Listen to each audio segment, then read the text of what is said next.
老娘装了这么多年哑巴，就是不想嫁人，不成想，最后还是被老林家给算计了。也不知道陆征那个糙汉子，待会儿会拿我怎么样？征哥，我刚在老林家堂屋外听得真真的，里面坐着的根本不是林婉柔，是那个小哑巴养女林之夏。婉柔跟了孙老板，咱们用那小哑巴顶包，不仅能白拿800块彩礼，明天回门还能倒打一耙，把他的修车铺讹过来。小宝娶媳妇儿的钱，这不就有了？还是你这主意绝！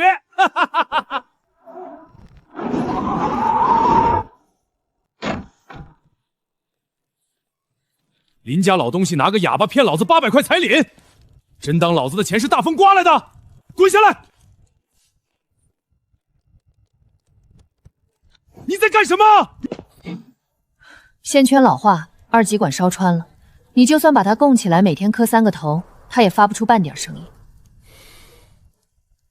林家拿你个冒牌货来顶包，你还敢拆我的收音机？这不叫拆，这叫重组。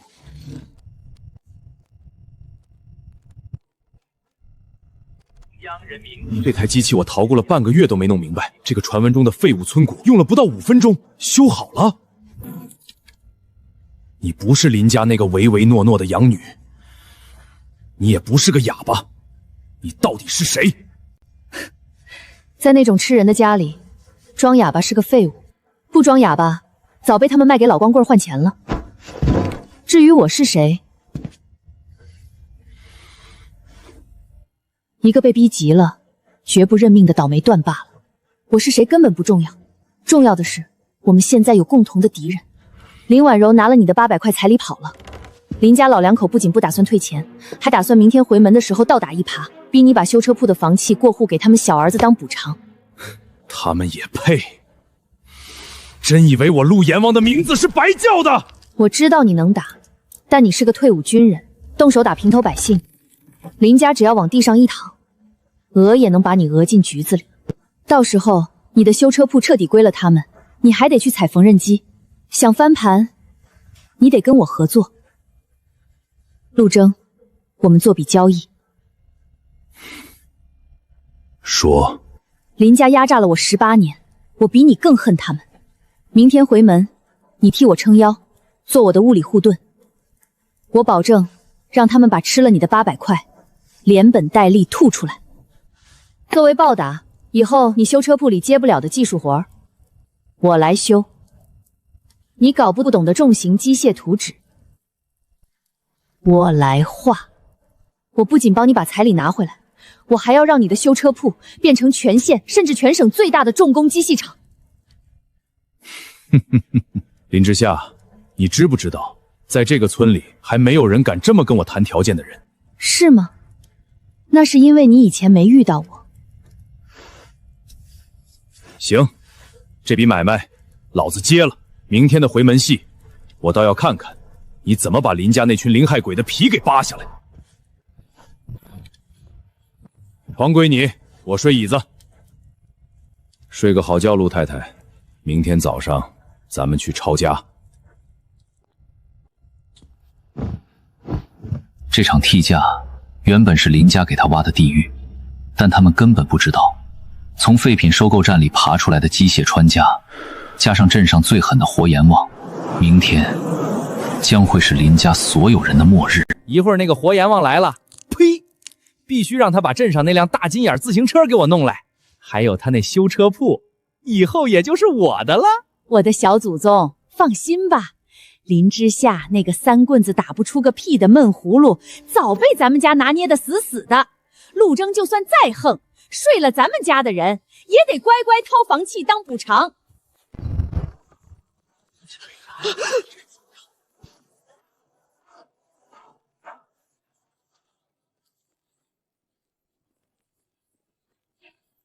哎呦喂，这天底下哪有这样的新骨架呀？回门连块糖都不带，这是要打我们林家的脸啊！之夏，你个死丫头，老娘白养你18年了，你就这么看着外人欺负你亲爹妈？亲爹妈？赵翠萍，你是不是戏演的太久，连自己都骗下去了？睁大眼睛看看这是什么！ 18年前，你们看中了我亲生父母留下的那300元抚养费，把我从孤儿院抱回来。钱一到手，你们转头就把我扔给看废品站的疯老头。这些年，我在镇上给人修农具赚的钱，全被你们搜刮来给林小宝买了手表，盖了新房。甚至你们还要拿我当筹码，替你们逃婚的亲生女儿顶包，去骗婚要彩礼。从今天起，这纸协议作废，我林之夏跟你们林家恩断义绝。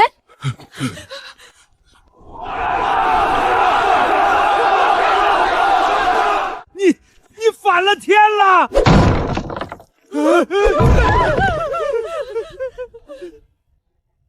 动我媳妇儿，你哪只手想动，老子今天就废了哪只手。你想干什么？打人是犯法的。我不打人，我是守法公民。今天来是跟你们算一笔经济账。那800块彩礼，我娶的是你们家亲生女儿，现在人跑了，钱没退，你们拿个没血缘关系的养女来顶班，这在派出所叫数额巨大的诈骗罪，够你们2口子进去踩15年缝纫机。我没钱，那钱被婉柔带走了一大半，剩下的全给小宝定亲用了。要钱没有，要命一条，你报警抓我呀！行，不给钱是吧？陆征，派出所就在2里地外，咱们现在就把领养协议和彩礼数据交过去，等他们老2口因为诈骗罪被抓进去，林小宝就成了劳改犯的儿子。别说他马上要谈的这门亲事得黄，就连他在镇上钢厂那个临时工的饭碗也得马上撸到底。不要，别去派出所，不能毁了小宝啊！陆老板，咱们有话好好说，钱我们还，可是我们现在真的拿不出800块现金啊！没现金，没钱就拿家当底，签了字儿，按了手印儿，你们的事儿，老子可以网开一面。要是不签，咱们现在就去派出所吃官司。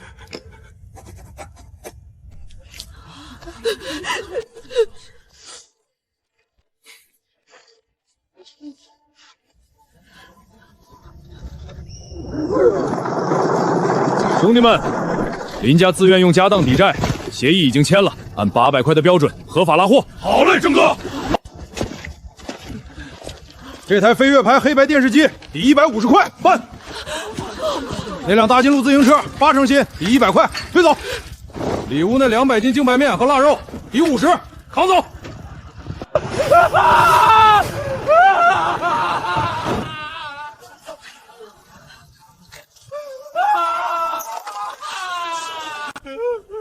赵翠萍、林大江，咱们俩清了。以后要是再敢上门的打秋风，我保证送你们全家去大西北开荒。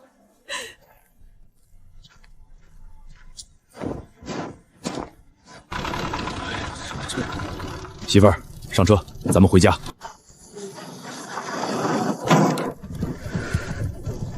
今天这出戏满意吗？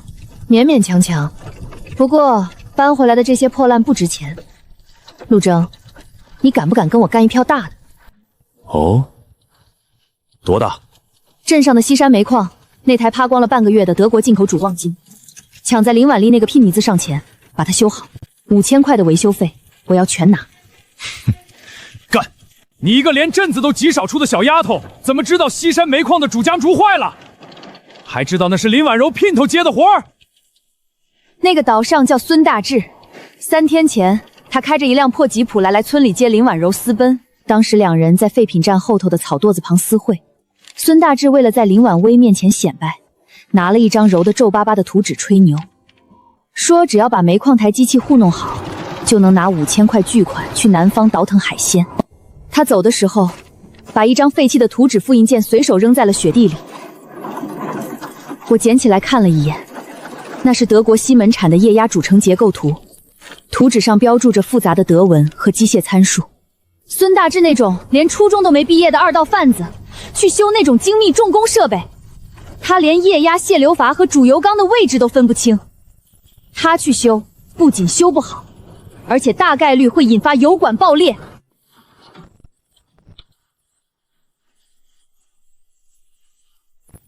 坐稳了，老子今天就带你去抢这块大肥肉！孙大志，你不是说你是南方请来的高级工程师吗？这都修了3个小时了，吊车非但没动静，油压表怎么还飙红了？井下还有100多号工人等着抢筹送风送饭，要是出了人命，老子不会放过你！大志哥，这可怎么办啊？咱们不会要坐牢吧？闭嘴！我给他放气试试。你要砸下去，这台价值20万的进口机器就彻底报废了。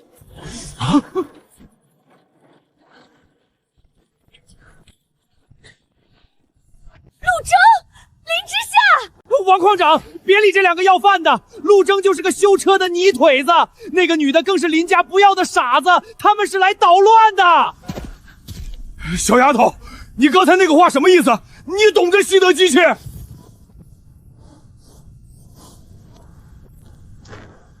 孙大志强行用蛮力卸开了辅传动齿轮，导致行星齿轮组错位卡子，限压表标红，是因为他闭合了冷却循环阀，高压油液倒灌。如果他刚才那一扳手砸开那个红色的限压阀，高压滚油会瞬间喷发，今天站在这里的人全都得毁容。一派胡言！你一个小学都没毕业的村姑，懂什么行星齿轮？王矿长，井下的工人等不起，给我20分钟，我让这台绞车转起来。修好了，5000块临机费归我；修不好，我跟陆征去局子里蹲大锯。我媳妇儿的话就是我的话，我陆征用镇上的修车铺做担保。好，你要什么工具，尽管说。征哥，主轴右侧3号螺栓锈死了，需要暴力拆解。我需要你帮我稳住液压泵的千斤顶，误差不能超过1毫米。交给我。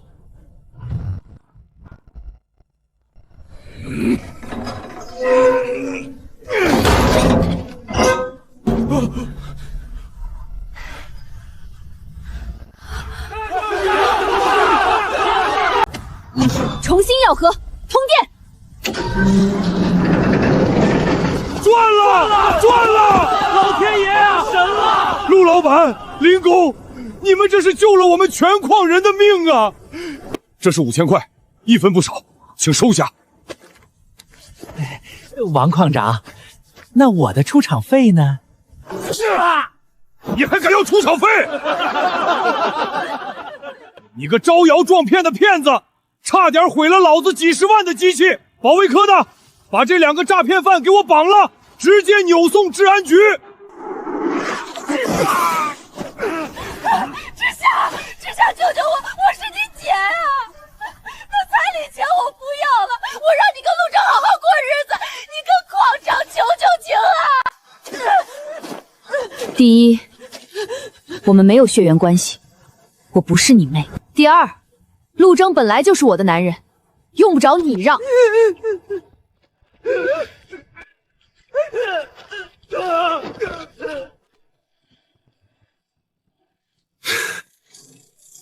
媳妇儿，今天干得漂亮！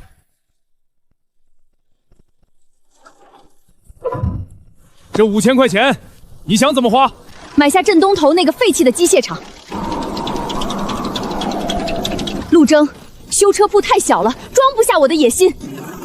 咱们要建1989年全县第1家重工机械制造厂。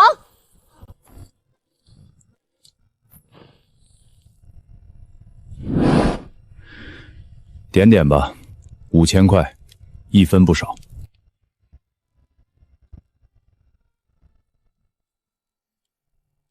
钱不用数，王矿长不敢少给，1人1半。你出体力，我出脑力，很公平。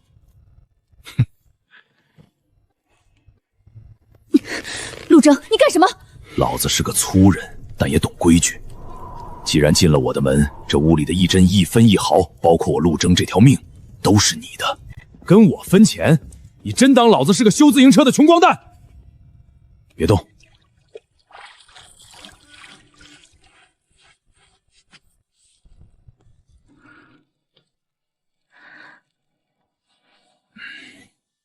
洗干净了。钱你收着，明天一早咱们去镇政府买厂房。张镇长，镇东头那个破机械厂都荒废3年了，里面除了长草就是几台生锈的破车床，您就批给我吧。我出2000块钱买下那块地当我的废品收购站，我保证以后镇上的破铜烂铁我都给包圆了。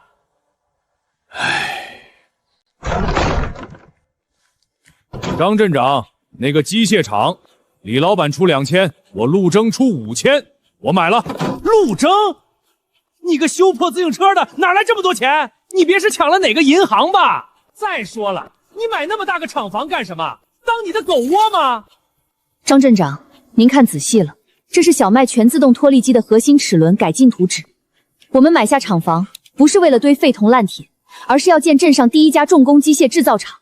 张镇长，国家现在大搞乡镇企业振兴，李老板买厂房只是给镇上多了一个又脏又乱的垃圾场，而我们买下厂房，半年内就能投产新型农机配件，不仅能解决镇上几10个本地待业青少年的就业问题，明年这个时候，我们机械厂缴的税能顶半个镇的财政收入。你个黄毛丫头在这儿吹什么牛逼？张镇长，您别听他忽悠，连省里的农机站都造不出什么好脱粒机，他一个大字不识几个的村姑懂个屁！哎呦，疼，断了！把你的脏手收回去，再敢指着我媳妇儿，老子直接把你扔出大院！张镇长，昨晚西山煤矿那台德国进口的主强生，就是我媳妇儿修好的，矿长王铁军可以作证。这5000块钱就是我们的技术证明。好一个技术型镇！陆征，知下同志，这厂房镇上批给你们了，5000块全款买断，地皮连同里面的旧车床全是你们的。不仅如此，镇上再给你们免半年的税收，大力支持你们办厂。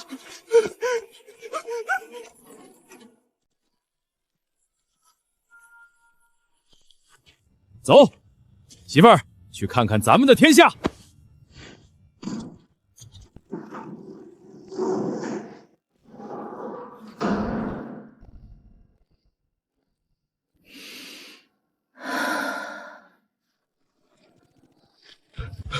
征哥，嫂子，出事儿了！那个被咱们抢了厂房的李建业，今天下午直接放了话，联合了镇上所有的废品站和五金店，把10里8乡所有的废旧生铁和钢材全给高价锁死了。没有商铁原材料，咱们这大厂房就是个空壳子，他要活活把咱们熬死。征哥，要不我带兄弟们去李建业的厂子里，给他立规矩。不行，法治社会不准动粗。李建业以为垄断了镇上的破铜烂铁，就能卡阻我的供锡厂。他简直是对现代工业的力量一无所知。征哥，带上剩下的钱去县城第1拖拉机厂后山的废招填埋场。好的，媳妇儿。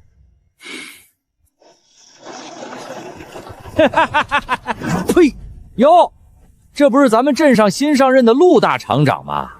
怎么在镇上买不到铁，跑到县城来捡破烂了？可惜呀，这废渣厂里能用来回炉的好生体，已经被我以每斤1毛5的高价全包圆了。你们今天连1块铁皮都休想带走。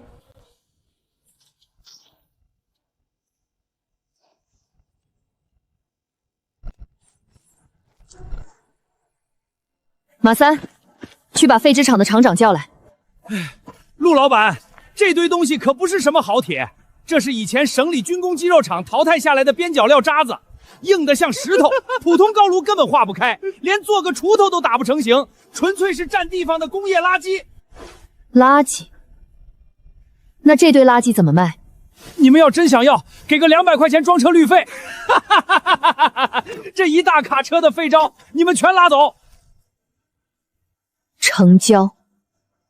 陆征啊，陆征，你是不是被这村姑给迷昏头了？花200块钱买一堆连高炉都化不开的破石头，你们那是机械厂还是采石场啊？回家拿石头去造机器吧。停！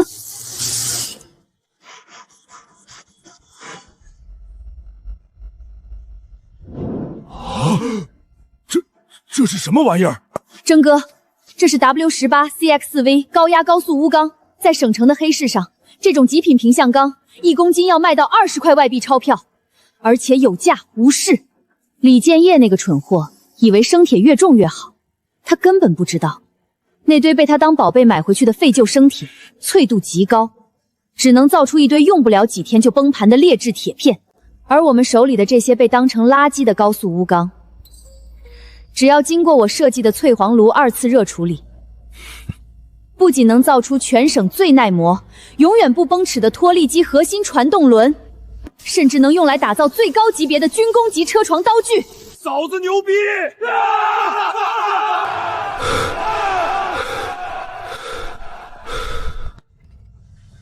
李建业垄断那个破铜烂铁的时代到头了，兄弟们，按厂长图纸开炉，开炉淬黄。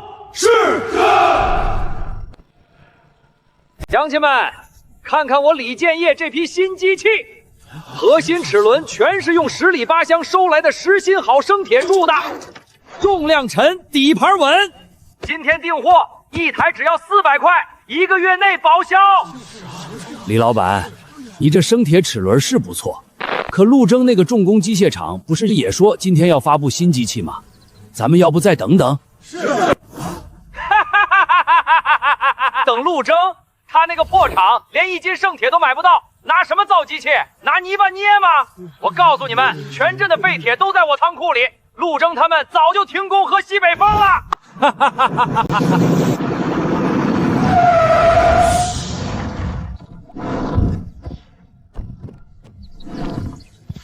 谁说我们停工了？机器造好了，今天来见见真章。既然是打谷场，咱们就拿最难处理的陈年湿脉嘬来试。谁的机器能扛住，乡亲们就买谁的。装什么大尾巴狼？没有商铁，你们的齿轮是用什么破铜烂铁拼凑的？一上高转速，怕是当场就得散架。是不是破铜烂铁？比一比就知道了。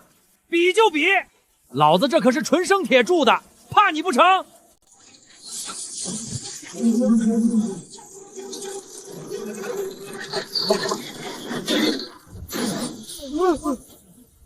停！停！快断电！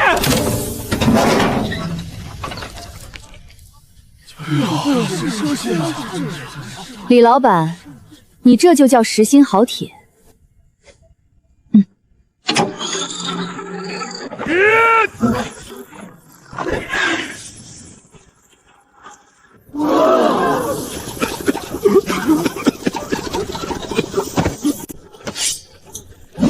要干什么？小心！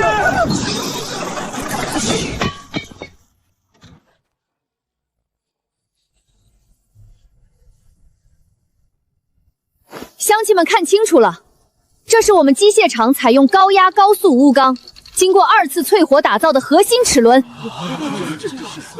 别说是湿脉夹，就是石头扔进去，它也绝不崩口。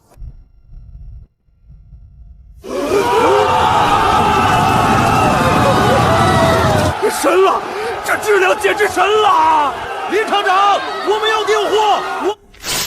陆老板，刚才带的现金不够，我现在就回家拿，千万给我留一台呀！陆老弟、弟妹，你们这手艺绝了！我代表矿区周边的几个扶贫村，直接订购20台，定金马上打到你们账上。不可能！你们怎么可能买得到比生铁还硬的材料？李建业，我媳妇儿早就说过，你垄断的那些破铜烂铁，在真正的重工业面前，连个屁都不是。带着你的废铁滚出大清镇！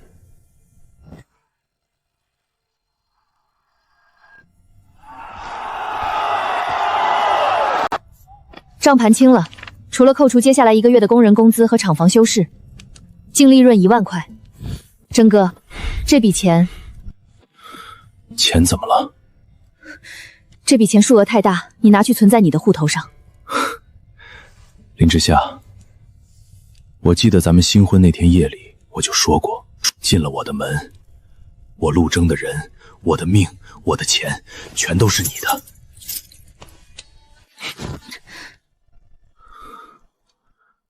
老子是个粗人，只会干仗和干活。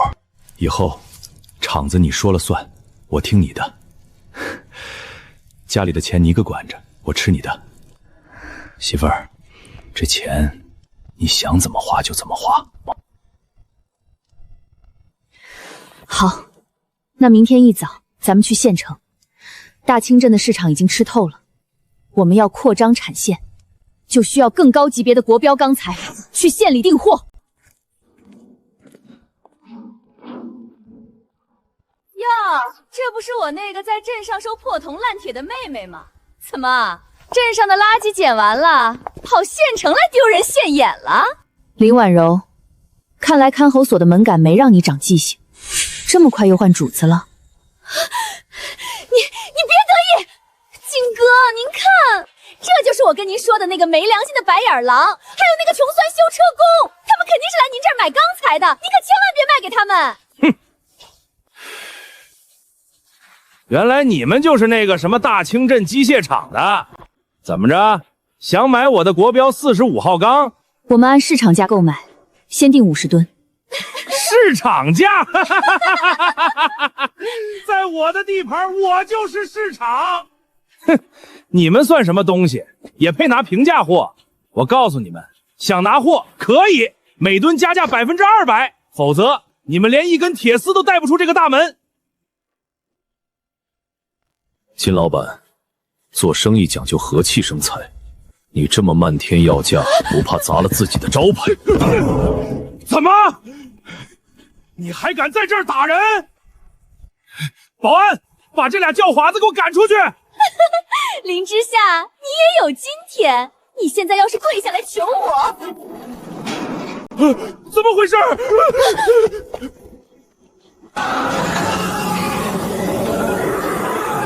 我的老天爷呀！快去叫技术员！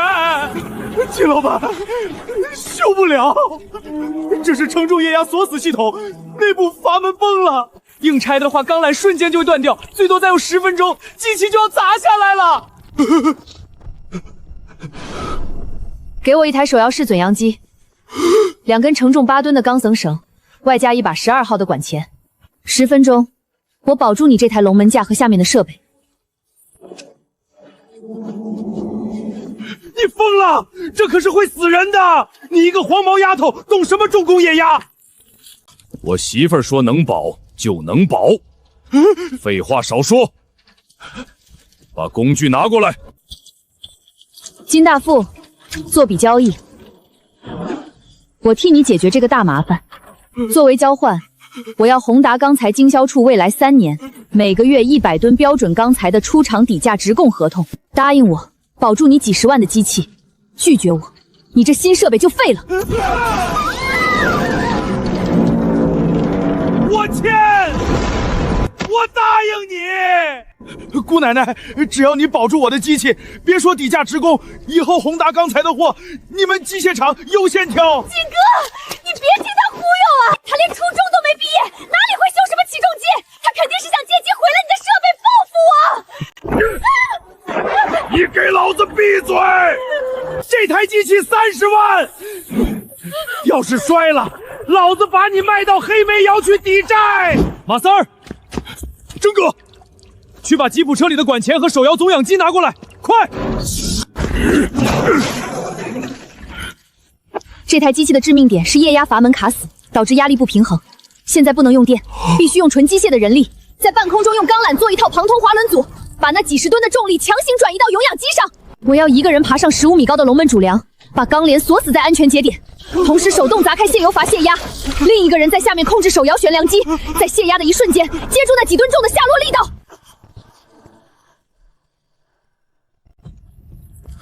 我上去锁钢缆。不行，下面控制荒凉机的人必须极其精准地配合上面泄压的速度。早1秒，钢缆崩断；晚1秒，机器砸毁。除了你，没有任何人有这种力量和定力。我上去。知下。征哥，信我，这是我们机械帝国的敲门砖。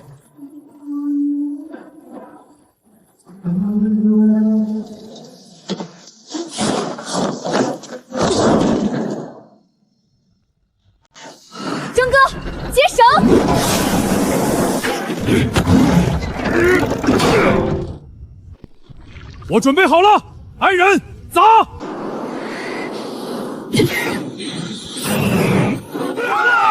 锁！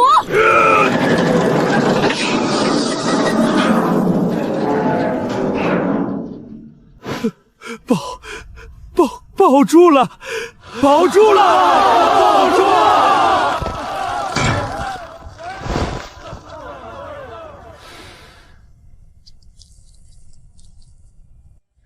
你疯得让我上瘾。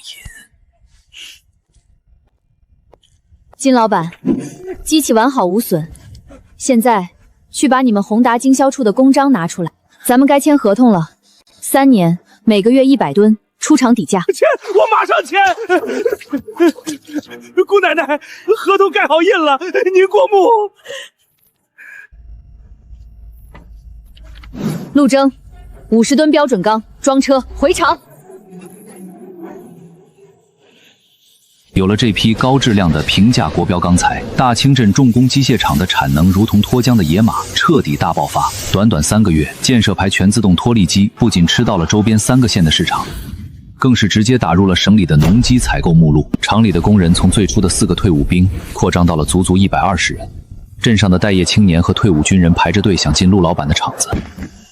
1990年的春节前夕，陆哥万岁，厂长万岁！机械厂迎来了第一波分红。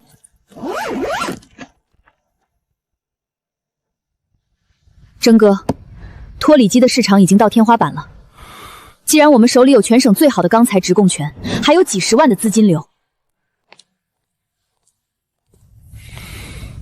我要进军省城，造重型挖掘机和矿用布业卡车。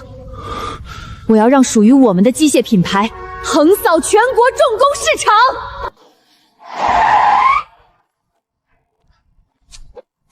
就是这儿了。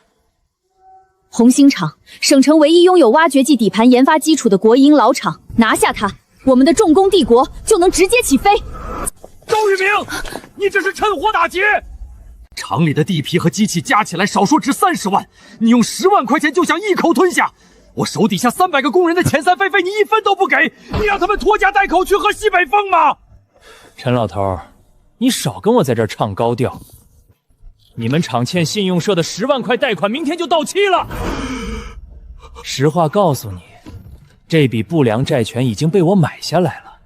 现在我是你们最大的债主，你要么今天乖乖在收购合同上签字，拿10万块钱去还债，要么我明天一早就去法院申请强制执行。到时候不仅你的机器要被当废铁拍卖，你的300个老工人依然拿不到1分钱遣散费。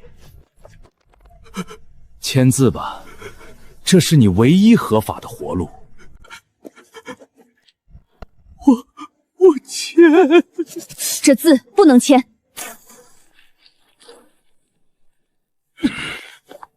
哪来的不长眼的东西，敢擅闯我的地盘？阿彪，把他们给我轰出去！动他一下试试。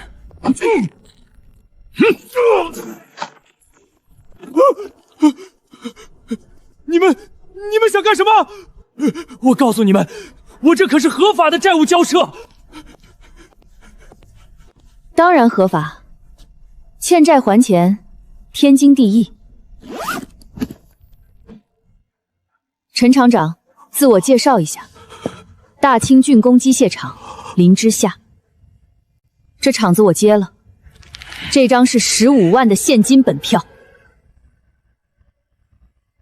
，10万还清信用社的债务，剩下的5万补发工人们之前拖欠的全部工资。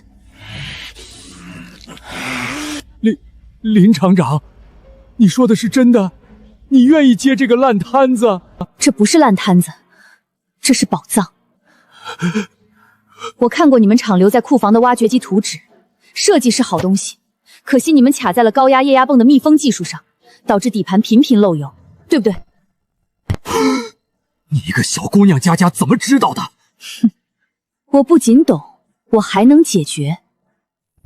红星重工的价值在于它的底盘技术和300个熟练的产业工人，而你，周宇明，一个只会拿着去催款单逼死实业，靠倒卖地皮吸血的废物。你也配站在这里谈工业？你敢接我的胡？15万算个屁！老子可是跟省里的基建局有关系的。哼，陈建国，你今天要是把厂子卖给他，我保证你们造出来的机器在省城一台都卖不出去。滚！再敢来厂里犬吠，我不介意用合法的方式查查你名下那些皮包公司的账目干净不干净。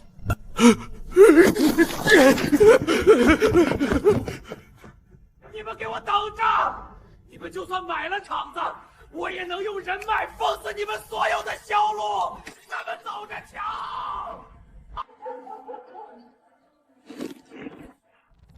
陈厂长，债务已经平了。明天一早，我要看到红星厂的第一台挖掘机原型机，按照我的图纸进行液压泵改造。这设计方案简直绝了！林厂长、陆道、卢班重新老板。从今天起，红星厂300号兄弟的命就交给你们了。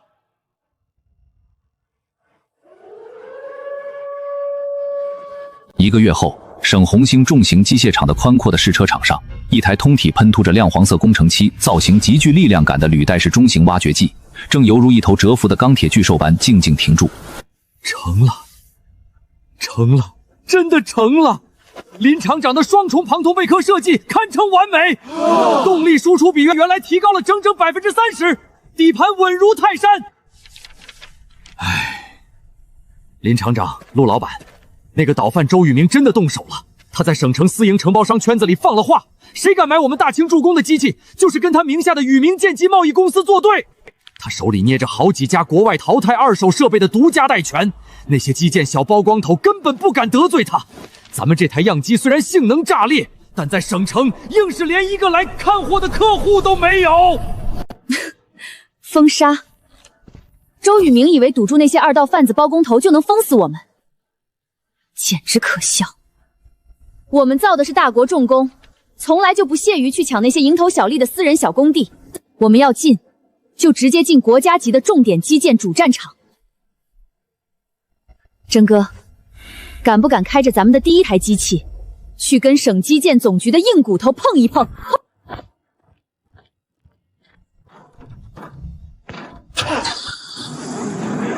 媳妇儿指哪儿，老子就打哪儿。上平板车，去南兰岭。周宇明，这就是你拍着胸脯保证的所谓进口高级设备。3台机器上去挖了不到半个小时，2台液压泵爆管，1台连铲斗上的齿都崩断了。这岩层硬度达到了7级，你拿这种淘汰的翻新垃圾来糊弄国家加重点工程？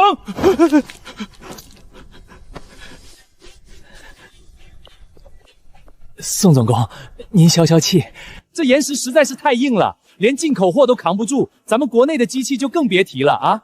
要不咱们还是申请炸药爆破吧？放屁！隧道上方就是高压电塔基座，绝对不能爆破，只能硬挖。工期已经拖延3天了，如果明天再不能打通，不仅国家的损失高达100万，你这种提供劣质设备的奸商，我直接把你送去吃官司！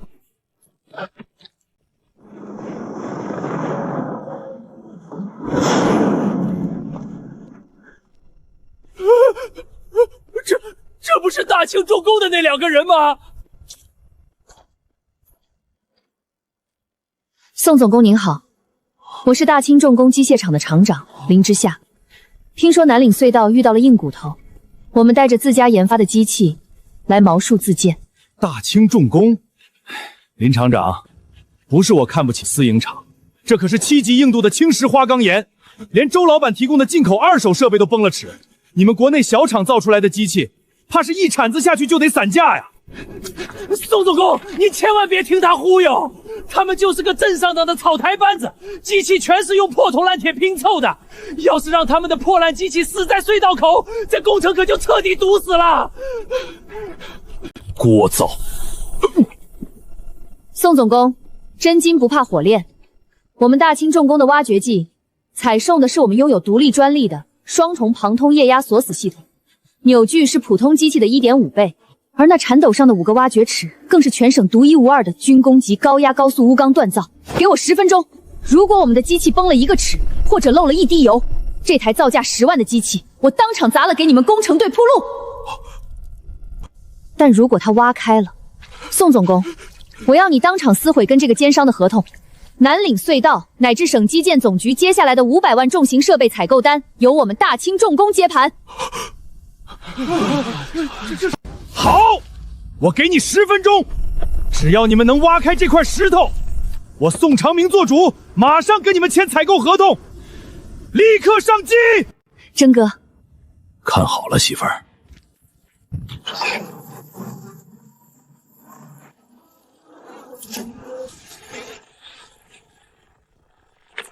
进去了，赤眉帮！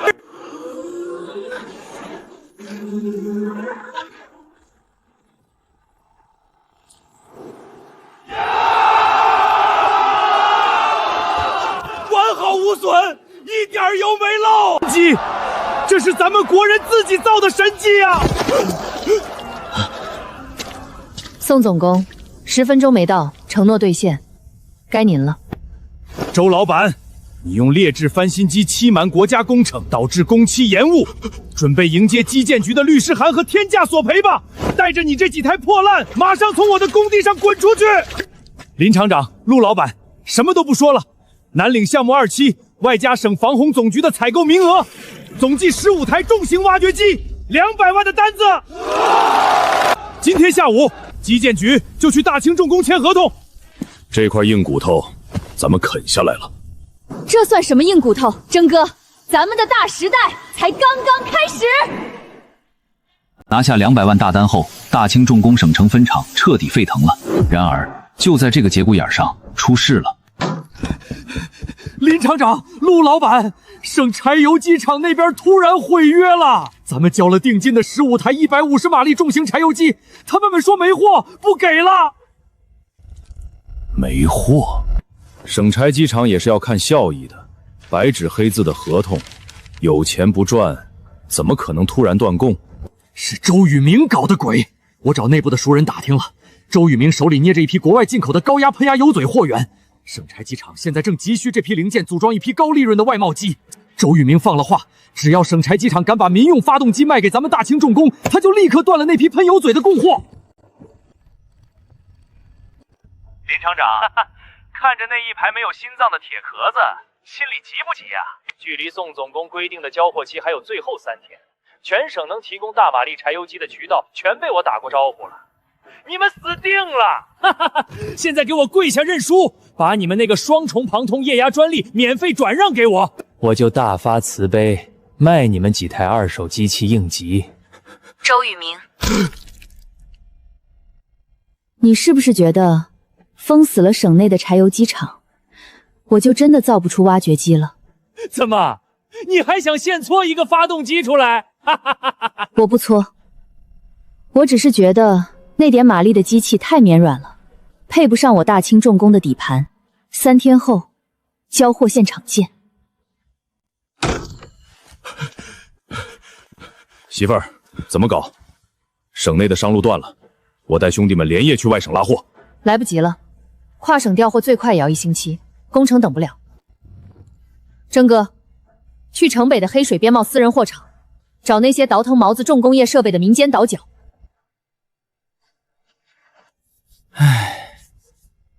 王老板，听说你手里压了一批死货。老板，实不相瞒，这是我3个月前从毛子那边搞来的15台重型矿山车 V8 柴油发动机。原本是一个煤老板订的货，结果那煤老板破产跑路了。这毛子货马力太勇，足300匹马力，而且接口跟咱们国内的卡车完全不匹配，油耗还大，国内的车队根本装不上，白送都没人要，全砸手里了。就是他了，王老板，国内的车队装不上，但我大清重工装得上。这15台没人要的废铁，我按废钢的价格打包全要了，现款结账。林老板，您是我亲姑奶奶，只要您肯要，价格您随便开。媳妇儿，这毛子机器的飞轮接口和咱们的液压主泵完全咬合不上，而且它的怠速转速极高，如果直接连上，咱们的液压管会在瞬间被极端的液压直接撑爆。这就要看我的了。苏联发动机转速高，我就给它加装一套行星齿轮减速增扭箱，把高转速强制降下来，全部转化为深挖坚硬岩石的扭矩。老陈，安排前宫车间连夜车出15套过渡发临盘。征哥，你带人改冷却管道。今晚我要给这15台挖掘机做一场硬核的心脏移植手术。哈哈哈哈哈哈！宋总工，我就说大清重工是个草台班子吧，他们连发动机的供应链都被我切断了。今天拿什么交货？拿铁皮壳子吗？这笔生意还是得交给我来做。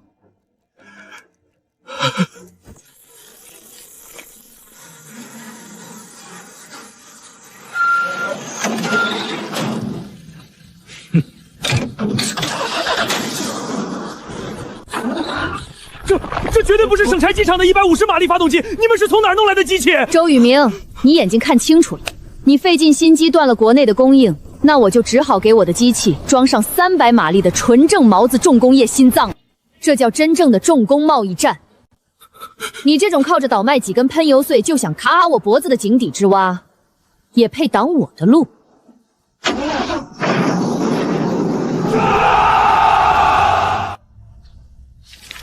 挖土反而燃烧着只是重工领域的入门级利润。郑哥，真正暴利能让客户排着队送钱的是矿山破碎。嫂子，出事了！山西煤老板贾万金带了500万采购预算，要20台带破碎锤的矿机。周宇明带着杨买豹无间截胡，正给贾老板推销岛国的天狗牌进口夸血机。既然他把脸凑过来，咱们就再扇一次。马三，去总装车间拖出那台巨无霸。郑哥，上车，会会这帮洋买棒。贾老板，您看这倒头货的做工，这种精密的液压锤，国内那些破铜烂铁的厂子再过50年也造不出来。您买我们的机器去山西挖煤，那绝对是所向披靡。是啊，贾老板。省城那些什么大清重工，全都是乡镇作坊，造出来的东西到了矿山上，一锤子下去，液压管就得爆开。您花30万一台买进口货，绝对物超所值。进口货是不错，但30万一台，吴经理，这价格太黑了。20台就是600万，你当我的钱是大风刮来的？谁说买破血机就必须得挨这帮洋买将的宰？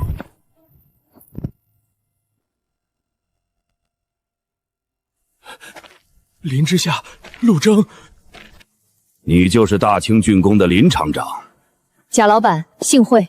同样是破碎锤，我们的机器扭矩更大，材质更硬，最关键的是，只要15万一台，直接砍掉洋买冲1半的暴利。贾老板，您千万别上当。破碎锤的核心在于高压压油路的稳定性，国内的破厂连密封枪都做不好，装个大铁锥子就敢叫破碎锤？这破玩意儿只要一打石头，油管绝对当场爆裂漏油。就是，你们这种草台班子也敢来碰瓷高科技？贾老板，有没有真本事？不是靠嘴吹出来的。既然是矿山机械，咱们就用矿山的规矩。场边刚好有2块5吨重的青石花岗岩，咱们当场比一比，谁先砸碎，您就买谁的。哼，好，痛快！吴经理、林厂长，上机子，让我看看你们到底谁才是真龙！上，用最高频率给我把石头打成粉。贾老板，您看这敲击频率，这可是岛国专利的。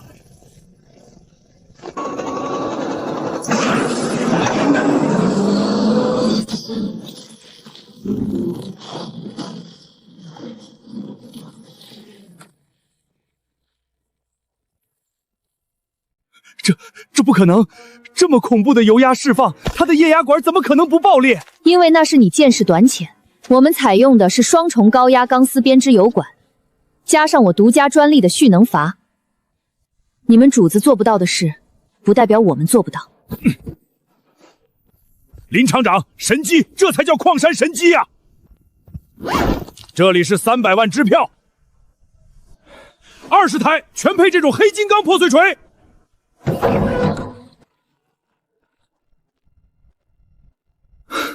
媳妇儿，钱收到了，咱们下一步干谁？老钱啊，别硬挺了。你这破楼除了我赵天霸，省城没人一口气吃得下。哼，100万我全包了，马上拿去改成省城最大的豪华歌舞厅。100万，赵老板，这楼我光建材就花了快200万啊！你这是趁火打劫！就100万，你今天不卖，明天追债的就把你200万。这栋楼连同后面的附属空地，我全要了。你谁呀？哪儿来的修车工和村姑？知道200万是多少钱吗？装大款装到老子头上来了！保安，把这2个要饭的给我轰出去！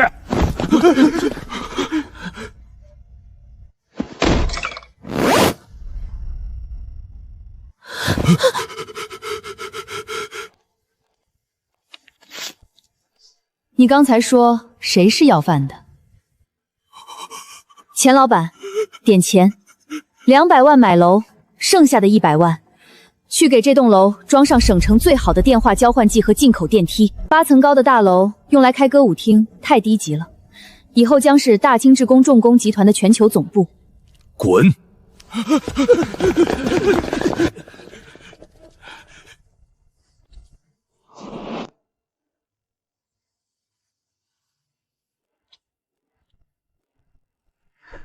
媳妇儿，天下打下来一半了，这大楼满意吗？征哥，这才只是个开始，我要大清重工的牌子挂满整个世界的矿山。好，事业谈完了，林董事长，咱们该谈谈家事了。大清重工入驻省城总部大楼1年，这1年里，大清重工如同开了瓜一般，不仅彻底垄断了北方的挖掘机和破碎锤市场，更是将工厂扩建成了拥有5000名员工的超大型重工基地。但这依然填不饱林之下的胃。林董，这块骨头太硬了，100吨的载重量啊！咱们国内目前连50吨的车都造不出来。卡尔特重工和小松已经组成了跨国价格联盟，他们吃准了我们造不出，直接把单台报价抬到了惊人的500万人民币一台，而且不保证售后。500万一台，20台就是整整1个亿，这帮洋人是在喝咱们国家的血。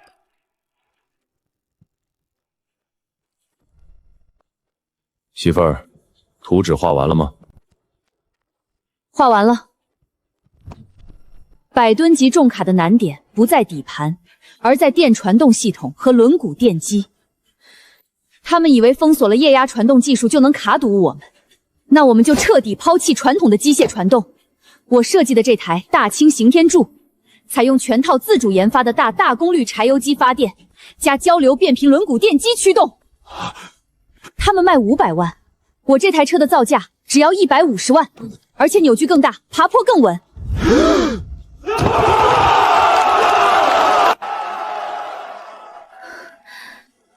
征哥，交给我，半个月内样机下线，谁敢挡大清重工的路，老子就用100吨巨轮碾碎他！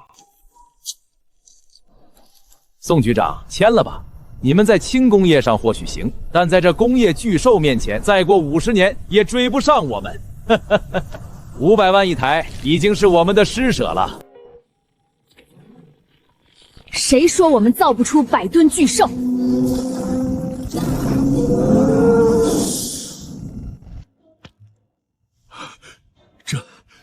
这是国产的，不可能！你们怎么可能突破我们的重载机械传动专利？这肯定是空壳子！空壳子！睁大眼睛看清楚，这是交流变频电传动！哼，你们那套落后的机械齿轮早就该进博物馆了。宋局长，废话不多说，我们的车满载120吨。现场试车，如果爬不上那座30度的碎石坡，车我当场白送；如果爬们的天价合同，当场撕毁。好，立刻试车。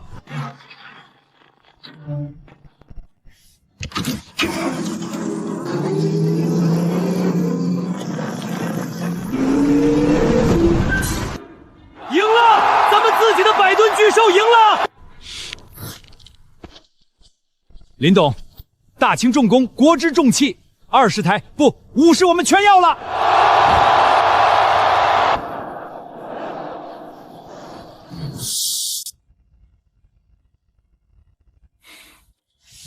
马三儿、老陈，把字签了。征哥嫂子，这省城家属院的100套家属楼，还有集团10%的干股，这太贵重了，兄弟们不能拿。当年跟着我吃糠咽菜，在镇上抡大锤，跟地头蛇拼命。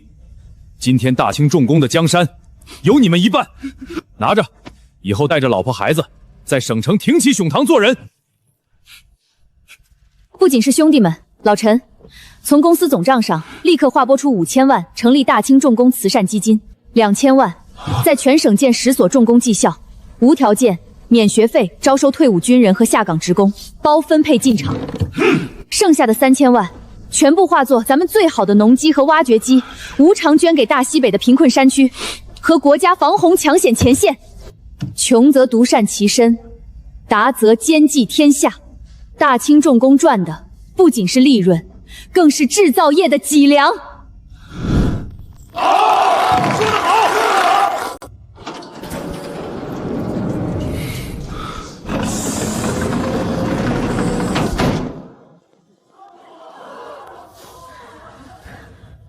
媳妇儿，今天真美。陆征，从大清镇那个漏风的修车铺，到今天福泽万家的大清重工，你后悔把全部的身家性命交给我吗？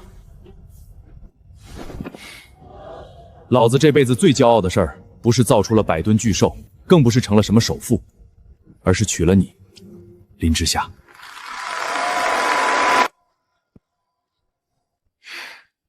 大清重工是你的，我的命也是你的。